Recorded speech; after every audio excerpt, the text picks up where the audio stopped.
mga brothers on the wheel, welcome back sa ating serye dito sa Victorino 250i ng FKM. So ngayon mga brothers, iniisa-isa ko pa lang ang performance ng motor na ito. So ngayon, nandito tayo ngayon sa Angeles, Barangay Angeles, San Antonio, Zambales para testingin yung suspension niya and also yung gulong niya dito sa isang off-road o sa isang malawak na off-road, no?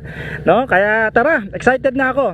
And actually first time ko magra-ride o magba-vlog ng ganito, no? At wala akong experience masyado pagdating sa off-road. Alam niyo naman mga brothers, hindi ako isang off-road rider, no? Kasi ito parang lahar challenge eh.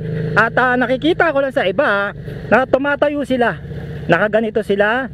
And I think siguro subukan muna natin siya ng primera. Alright? What I like dito sa bike, ang ganda ng pre-play o yung bounce ng kanyang suspension mga brothers on the wheel pagdating dito sa off-road. And also yung gulong, ayos eh, may laban. So dahan-dahan muna tayo. Ayan na, dumudulas na yung gulong. Baka tumumba tayo. Yari tayo sa kay Boss FKM. Okay. Ayan. So shoutouts nga ulit pala sa ating cameraman. Walang iba kundi ang aking kumpare na si Sammy Boy. Yan, sinamahan ako dito. So tayo tayo. Alright. So dapat pala talaga pag nasa ganito kang lugar, kailangan tumayo ka para na babalance mo na maigi yung motorsiklo. Ayan, no? Gusto ko yung grip ng gulong niya pag the way i-handle niya yung mga ganitong klaseng gulong, no? So okay na okay itong CST kahit wag na kayo magpalit. Ang comment ko nga lang dito, parang naliliitan ako dun sa front tire niya, no? 100 by 80. I think mas maganda kung ako bibili nito, papalitan ko to ng 110 o kung kaya ng 120 kasi 130 na doon sa likod eh. Yun, no? Oops. Oy.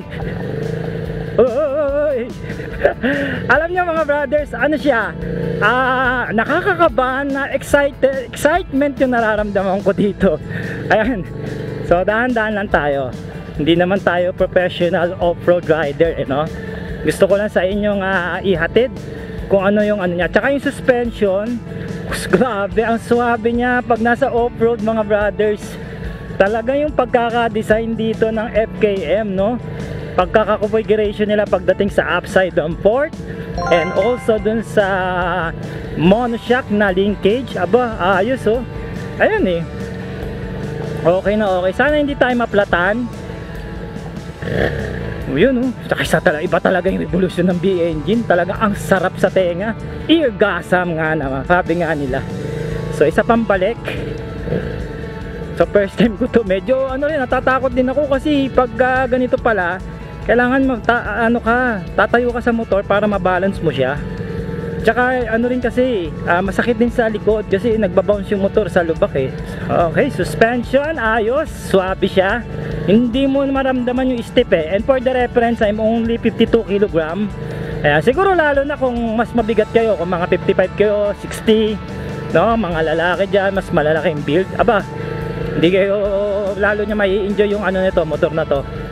Ayan, tapos naka-primera lang ako mga brothers. Ayoko magmabilis, hindi naman ako pro, no? Baka maging pro semp lang ako dito. Tsaka yung lugar, loman nyo naman mga brothers. Look at the view. Ayan oh. Sarap nga naman dito.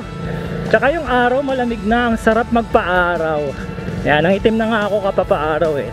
Anyway, balik tayo sa review. Approve sa akin yung suspension and also yung dual sports niya na CST ang brand, which is isa sa mga kilalang gulong from China. Ang ganda ng grip niya sa off-road, no? Dapat to pag mabagal yung takbo lulubog na to eh. Ito kumakapit pa rin eh. Yan, tayo-tayo lang tayo.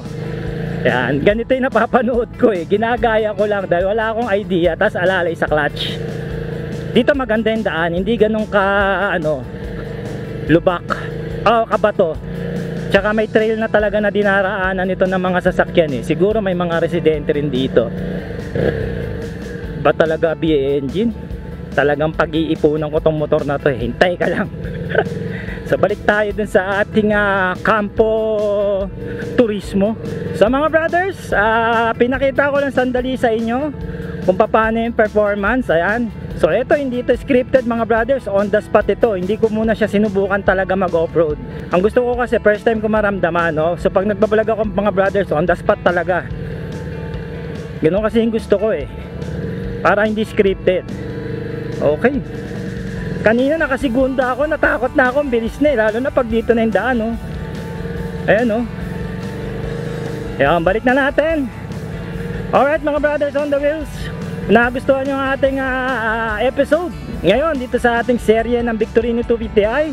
Baka naman gusto nyo i-share dito sa ating Facebook, at mag-follow na kayo kung di pa kayo nakapag-follow para masundan nyo ang mga darating pang episode. Alright, kung dito naman kayo sa YouTube nanonood mga brothers on the wheels, mag-subscribe na kayo, click nyo yung notification bell para lagi kayong updated pag may lalabas tayo bagong serye. Okay, so once again mga brothers, ako po si Art. Ride safe and cheers!